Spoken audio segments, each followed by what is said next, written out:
Hi all, അസ്സലാമു അലൈക്കും, welcome back.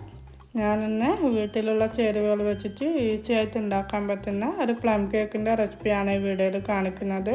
നമ്മളെ മക്കളൊക്കെ സ്കൂളിൽ നിന്ന് വരുന്ന ടൈമാകുമ്പോഴൊക്കെ നമുക്ക് ചായൻ്റെ ഒപ്പം കൊടുക്കാൻ പറ്റുന്ന എളുപ്പത്തിൻ്റെ ഇടയിൽ ഉണ്ടാക്കാൻ പറ്റുന്ന ഒരു കേക്കാണിത്. വീഡിയോയിലൊക്കെ പോകുന്നതിന് മുമ്പ് ഈ ചാനൽ ആരെങ്കിലും സബ്സ്ക്രൈബ് ചെയ്യാതെ കാണുന്നുണ്ടെങ്കിൽ ഇപ്പം തന്നെ സബ്സ്ക്രൈബ് ചെയ്യുക. കേക്ക് ഉണ്ടാക്കാൻ വേണ്ടിയിട്ട് ഞാനിവിടെ 300 ഗ്രാം ക്യാരറ്റാണ് എടുത്തത്. ക്യാരറ്റിൻ്റെ ഫ്ലേവറുള്ള ഒരു നല്ല പ്ലം കേക്കാണിത്. എല്ലാവർക്കും, കുട്ടികൾക്കും വലിയവർക്കും ഒരുപോലെ ഇഷ്ടപ്പെടും. അങ്ങനെ ഈ ക്യാരറ്റ് ഒന്ന് ഗ്രേറ്റ് ചെയ്തെടുക്കുന്നുണ്ട്. ഇനി നമുക്ക് ഇതിൽ വെള്ളമൊക്കെ ഒന്ന് കളയണം. ക്യാരറ്റിൽ ഒട്ടും വെള്ളം ഉണ്ടാകാൻ പാടില്ല. അപ്പോൾ മിക്സി വെച്ചിട്ട് ഒരിക്കലും വെള്ളം കളയാറ്. ഇതുപോലെ ഒരു ഇടിയപ്പത്തിൻ്റെ ഇട്ടിട്ടോ അല്ലെങ്കിൽ തുണിയിൽ വെച്ച് പിഴിഞ്ഞെടുത്തിട്ട് അങ്ങനെ ഈ ക്യാരറ്റിൻ്റെ വെള്ളം ഫുള്ള് കളയണം. അങ്ങനെ ക്യാരറ്റൊക്കെ ഞാൻ ഡ്രൈ ആക്കി എടുത്തിട്ടുണ്ട്. ഇനി ഇതിലേക്ക് 200 ഗ്രാം ഈത്തപ്പഴം വേണം. ഈത്തപ്പഴം കഴുകിയിട്ട് ഇതുപോലെ ചെറിയ പീസാക്കിയിട്ട് ഒന്ന് മൈദ കോട്ട് ചെയ്തെടുത്തിട്ടുണ്ട്. നമുക്ക് കേക്കിലേക്ക് വേണ്ട മൈദ എടുക്കാം. 1 കപ്പ് മൈദ എടുത്തിട്ടുണ്ട്.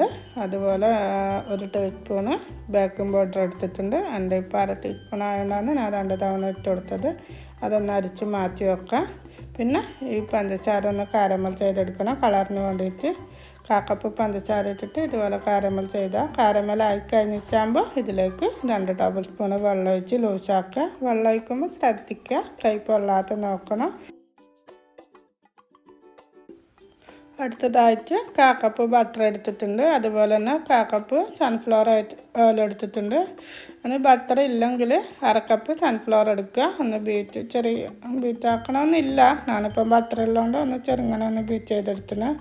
എന്നിട്ട് അതിന് ശേഷം 1/2 കപ്പ് പഞ്ചസാര ഇട്ടെടുക്കുക. ആ പഞ്ചസാരയും ബട്ടറും ഓയിലൊക്കെ കൂടിയിട്ട് ഒന്ന് ബീറ്റ് ചെയ്യുക. ബീറ്റ് ചെയ്യാനൊന്നും ചെയ്യേണ്ട, നിങ്ങളേറ്റൊരു വിക്ക് വെച്ചിട്ട് ചെയ്യാൻ പറ്റുന്നുണ്ട് അങ്ങനെ ചെയ്യുക. പിന്നെ 2 മുട്ട ഇട്ടെടുക്കുക. എന്നിട്ടൊന്ന് ബീറ്റ് ആക്കുക. അതിന് ശേഷം കുറച്ച് വാനില എസൻസ് ഇട്ടിട്ട് കൊടുക്കുക. അതൊന്ന് ബീറ്റ് ചെയ്യുക. അതിന് ശേഷം നമ്മൾ നേരത്തെ വെള്ളമൊക്കെ കളഞ്ഞ ക്യാരറ്റില്ല അതിട്ട് കൊടുക്കുക. അതൊന്ന് ബീറ്റ് ചെയ്യുക. ബീറ്റ് ചെയ്യൊന്നും ചെയ്യണ്ട, ഒന്ന് ഇളക്കി എടുക്കുക. ഞാനിപ്പോൾ ഇത് എളുപ്പത്തിന് വേണ്ടിയിട്ടാണ് ബീറ്റ് ചെയ്തെടുക്കുന്നത്. ഇതാകുമ്പോൾ ബീറ്റർ വെച്ചിട്ടാകുമ്പോൾ ജസ്റ്റ് ഒന്ന് ഒരു വണ്ണിലിട്ടിട്ടൊന്ന് ഇങ്ങനെ ബീറ്റ് ചെയ്യുമ്പോൾ പെട്ടെന്ന് ആയി കിട്ടും.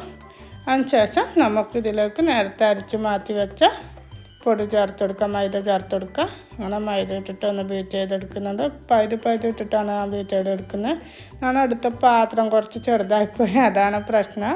അപ്പോൾ അതൊക്കെ ബീറ്റ് ചെയ്ത് ശേഷം ഞാൻ എൻ്റെ അടുത്ത് നേരത്തെ കാരമൽ ചെയ്ത് വെച്ച ആ പഞ്ചസാര ചേർത്ത് കൊടുക്കുന്നുണ്ട്. അത് ഈ പ്ലം കേക്കിൻ്റെ ഒരു കളറിന് വേണ്ടിയിട്ടാണ് കേട്ടോ. ഞാൻ കുറച്ച് ചേർത്ത് കൊടുത്തിട്ടുള്ളൂ.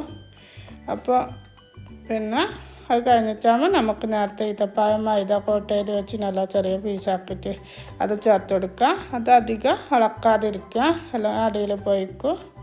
അതുകൊണ്ട് അതൊന്ന് ബീറ്റ് ചെയ്ത് കൊടുക്കുക. ജസ്റ്റ് ഒന്ന് എല്ലായിടത്തും ആക്കി കൊടുത്താൽ മതി. അതിനുശേഷം 4 ഇഞ്ചിൻ്റെ ഒരു കേക്ക് ടിന്നെടുത്തിട്ടുണ്ട്. അതിലൊരു ബട്ടർ പേപ്പർ ഓയിൽ തടവി വെച്ചിട്ടുണ്ട്. അങ്ങനെ നമ്മൾ ഈ കേക്കിൻ്റെ കൂട്ട് ഇതിൻ്റെ ഒഴിച്ച് കൊടുക്കുക.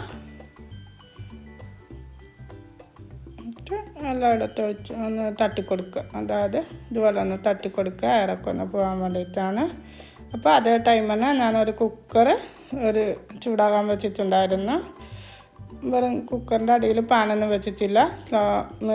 ലോ ഫ്ലെയിമിൽ ഒരു കുക്കർ ഇങ്ങനെ ചൂടാകാൻ വെച്ചിട്ടുണ്ട്. ഒരു 20 മിനിറ്റ് ചൂടായി. ഞാൻ കേക്കിൻ്റെ എല്ലാം ആക്കുന്ന ആ ടൈം തന്നെ കുക്കർ ഇവിടെ നിന്ന് ചൂടാകുന്നുണ്ടായിരുന്നു. ആ കുക്കറിലേക്ക് ഈ കേക്കിൻ്റെ ടിന്നിറക്കി വെക്കുക. എന്നിട്ടൊരു ലോ മീഡിയം ഫ്ലെയിമിൽ ഒരു 40 മിനിറ്റ് ആകുമ്പോഴൊക്കെ തന്നെ നമ്മളെ കേക്ക് റെഡി ആയിട്ടുണ്ട്. ഞാനിപ്പോൾ ചൂടോട് കൂടിയാണ് ഈ ബട്ടർ പേപ്പർ മാറ്റുന്നത്. മക്കൾ സ്കൂളിൽ വന്ന് കുളിയൊക്കെ കഴിഞ്ഞിട്ടുണ്ട്. അപ്പോൾ പാത്തൂന് കേക്ക് കണ്ടപ്പോൾ ഒരു തിരക്കായി. അതുകൊണ്ട് ഞാൻ പെട്ടെന്ന് ചൂടോട് കൂടി തന്നെ മുറിച്ചെടുക്കുന്നുണ്ട്. നിങ്ങളിങ്ങനെ ചൂടോട് കൂടി മുറിക്കണ്ട, കുറച്ച് തണുത്ത് കഴിഞ്ഞിട്ടാകുമ്പോൾ കട്ട് ചെയ്യുക. പിന്നെ കേക്ക് എപ്പോഴും ഉണ്ടാക്കിയതിനെക്കാട്ടും കൂടുതൽ ടേസ്റ്റ് ഒരു ദിവസം കഴിഞ്ഞിട്ടാണ് ഞാൻ ഈ കേക്ക് ചൂടോട് കൂടി കട്ടാക്കിയത്. നിങ്ങൾക്ക് വീഡിയോയിൽ തന്നെ കാണുന്നുണ്ടാകും. കേക്കിൻ്റെ അടുത്ത് ആവി പോകുന്നത്. നിങ്ങളൊരിക്കലും ഇങ്ങനെ ചെയ്യരുത്, തണുത്താൽ മാത്രം കട്ടാക്കുക. അപ്പോൾ എല്ലാവർക്കും വീഡിയോ ഇഷ്ടമായെന്ന് ഞാൻ വിചാരിക്കുന്നു. പുതിയൊരു വീഡിയോ ആയി വീണ്ടും കാണാം. Take care, bye bye.